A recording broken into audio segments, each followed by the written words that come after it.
Olá, eu sou a pastora Mari Foquesato, estamos juntos em um projeto de leitura da Bíblia e eu convido você para nos acompanhar. Se você ainda não é inscrito no canal, inscreva-se, toque no sininho e escolha a opção Todas, para que sempre que eu poste um vídeo novo você receba. Deixe o seu joinha, porque isso é muito importante para o crescimento do canal. E se você quiser deixar um comentário e compartilhar esse vídeo, eu agradeço muito. Vamos iniciar a leitura de hoje? 1 Coríntios capítulo 7, acerca do casamento. Quanto aos assuntos sobre os quais vocês escreveram, é bom que o homem não toque em mulher, mas por causa da imoralidade, cada um deve ter sua esposa e cada mulher o seu próprio marido. O marido deve cumprir os seus deveres conjugais para com a sua mulher e, da mesma forma, a mulher para com o seu marido. A mulher não tem autoridade sobre o seu próprio corpo, mas sim o marido. Da mesma forma, o marido não tem autoridade sobre o seu próprio corpo, mas sim a mulher. Não se recusem um ao outro, exceto por mútuo consentimento e durante certo tempo, para se dedicarem à oração. Depois unam-se de novo, para que Satanás não os tente por não terem domínio próprio. Digo isso como concessão e não como mandamento. Gostaria que todos os homens fossem como eu, mas cada um tem o seu próprio dom da parte de Deus, um de um modo, outro de outro. Digo, porém, aos solteiros e às viúvas, é bom que permaneçam como eu. Mas, se não conseguem controlar-se, devem casar-se, pois é melhor casar-se do que ficar ardendo de desejo. Aos casados dou este mandamento, não eu, mas o Senhor, que a esposa não se separe do seu marido, mas se o fizer, que permaneça sem se casar, ou então reconcilie-se com o seu marido, e o marido não se divorcie da sua mulher. Aos outros eu mesmo digo isso, não o Senhor. Se um irmão tem mulher descrente e ela se dispõe a viver com ele, não se divorcie dela. E se uma mulher tem marido descrente e ele se dispõe a viver com ela, não se divorcie dele. Pois o marido descrente é santificado por meio da mulher, e a mulher descrente é santificada por meio do marido. Se assim não fosse, seus filhos seriam impuros, mas agora são santos. Todavia, se o descrente separar-se, que se separe. Em tais casos, o irmão ou a irmã não fica debaixo de servidão. Deus nos chamou para vivermos em paz. Você, mulher, como sabe se salvará seu marido? Ou você, marido, como sabe se salvará sua mulher? Entretanto, cada um continue vivendo na condição que o Senhor lhe designou e de acordo com o chamado de Deus. Esta é a minha ordem para todas as igrejas. Foi alguém chamado sendo já circunciso? Não desfaça a sua circuncisão. Foi alguém chamado sendo incircunciso? Não se circuncide. A circuncisão não significa nada e a incircuncisão também nada é. O que importa é obedecer os mandamentos de Deus. Cada um deve permanecer na condição em que foi chamado por Deus. Foi você chamado sendo escravo? Não se incomode com isso. Mas se você puder conseguir a liberdade, consiga. Pois aquele que sendo escravo foi chamado pelo Senhor é liberto e pertence ao Senhor. Semelhantemente, aquele que era livre quando foi chamado é escravo de Cristo. Vocês foram comprados por alto preço. Não se tornem escravos de homens. Irmãos, cada um deve permanecer diante de Deus na condição em que foi chamado. Quanto às pessoas virgens, não tenho mandamento do Senhor, mas dou o meu parecer como alguém que, pela misericórdia de Deus, é digno de confiança. Por causa dos problemas atuais, penso que é melhor o homem permanecer como está. Você está casado? Não procure separar-se. Está solteiro? Não procure esposa. Mas, se vier a casar-se, não comete pecado, e se a virgem se casar, também não comete pecado. Mas aqueles que se casarem enfrentarão muitas dificuldades na vida, e eu gostaria de poupá-los disso. O que quero dizer é que o tempo é curto.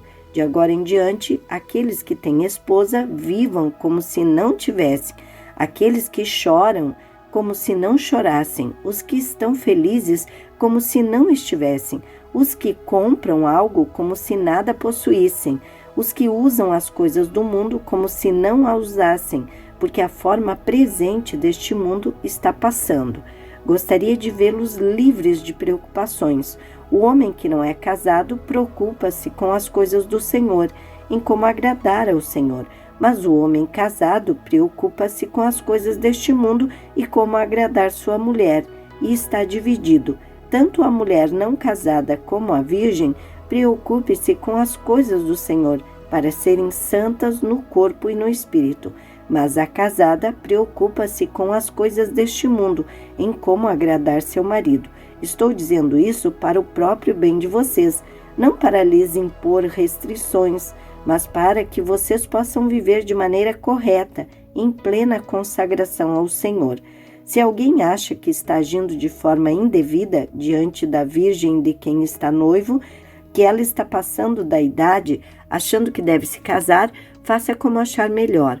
Com isso não peca, casem-se. Contudo, o homem que decidiu firmemente em seu coração que não se sente obrigado, mas tem controle sobre a sua própria vontade e decidiu não se casar com a virgem, esse também faz bem.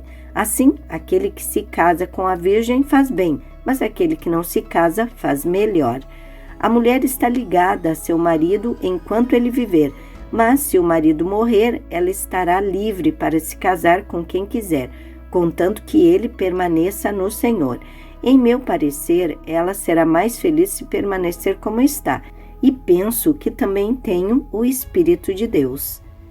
1 Coríntios capítulo 8, a comida sacrificada aos ídolos. Com respeito aos alimentos sacrificados aos ídolos, sabemos que todos temos conhecimento. O conhecimento traz orgulho, mas o amor edifica. Quem pensa conhecer alguma coisa ainda não conhece como deveria, mas quem ama a Deus, este é conhecido por Deus. Portanto, em relação ao alimento sacrificado aos ídolos, sabemos que o ídolo não significa nada no mundo e que só existe um Deus, pois mesmo que haja os chamados deuses, quer no céu, quer na terra, como de fato há muitos deuses e muitos senhores, para nós, porém, há um único Deus, o Pai, de quem vêm todas as coisas e para quem vivemos, e um só Senhor, Jesus Cristo, por meio de quem vieram todas as coisas e por meio de quem vivemos. Contudo, nem todos têm esse conhecimento. Alguns, ainda habituados com os ídolos, comem esse alimento como se fosse um sacrifício idólatra. E como a consciência deles é fraca, fica contaminada. A comida, porém, não nos torna aceitáveis diante de Deus. Não seremos piores se não comermos, nem melhores se comermos. Contudo, tenham cuidado para que o exercício da liberdade de vocês não se torne uma pedra de tropeço para os fracos. Pois se alguém que tem a consciência fraca vir você que tem conhecimento comer num templo de ídolos, não será induzido a comer o que foi sacrificado a ídolos? Assim, esse irmão fraco por quem Cristo morreu é destruído por causa do conhecimento que você tem. Quando você peca contra seus irmãos dessa maneira, ferindo a consciência fraca deles, peca contra Cristo. Portanto, se aquilo que eu como leva o meu irmão a pecar, nunca mais comerei carne, para não fazer o meu irmão tropeçar. 1 Coríntios capítulo 9, os direitos de um apóstolo. Não sou livre? Não sou apóstolo? Não vi Jesus nosso Senhor? Não são vocês resultado do meu trabalho no Senhor? Ainda que eu não seja apóstolo para outros, certamente eu sou para vocês, pois vocês são o selo do meu apostolado no Senhor. Esta é a minha defesa diante daqueles que me julgam. Não temos nós o direito de comer e beber? Não temos nós o direito de levar conosco uma esposa crente como fazem os outros apóstolos, os irmãos do Senhor e Pedro? Ou será que só eu e Barnabé não temos direito de receber sustento sem trabalhar? Quem serve como soldado à sua própria causa? Quem planta uma vinha e não come do seu fruto? Quem apacenta um rebanho e não bebe o seu leite? Não digo isso do ponto de vista meramente humano. A lei não diz a mesma coisa? Pois está escrito na lei de Moisés: não amordace o boi enquanto ele estiver debulhando o cereal. Por acaso é com bois que Deus está preocupado? Não, é certamente por nossa causa que ele o diz.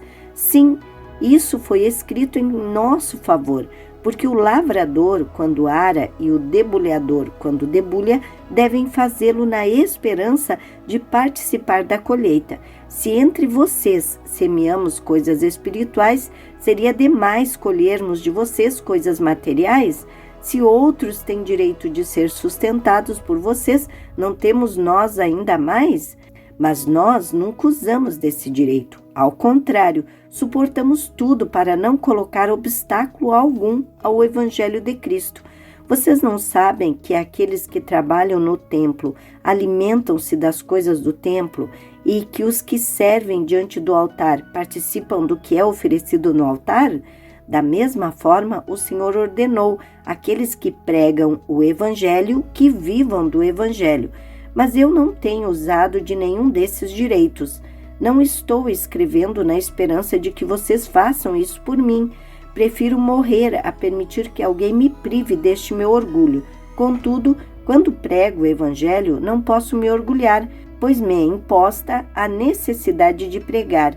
Ai de mim se não pregar o Evangelho, porque se prego de livre vontade, tenho recompensa.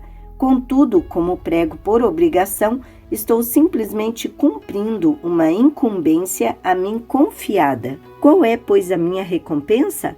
Apenas esta, que pregando o Evangelho, eu o apresente gratuitamente, não usando assim dos meus direitos ao pregá-lo, porque embora seja livre de todos, fiz-me escravo de todos para ganhar o maior número possível de pessoas. Tornei-me judeu para os judeus, a fim de ganhar os judeus. Para os que estão debaixo da lei, tornei-me como se estivesse sujeito à lei, embora eu mesmo não esteja debaixo da lei, a fim de ganhar os que estão debaixo da lei.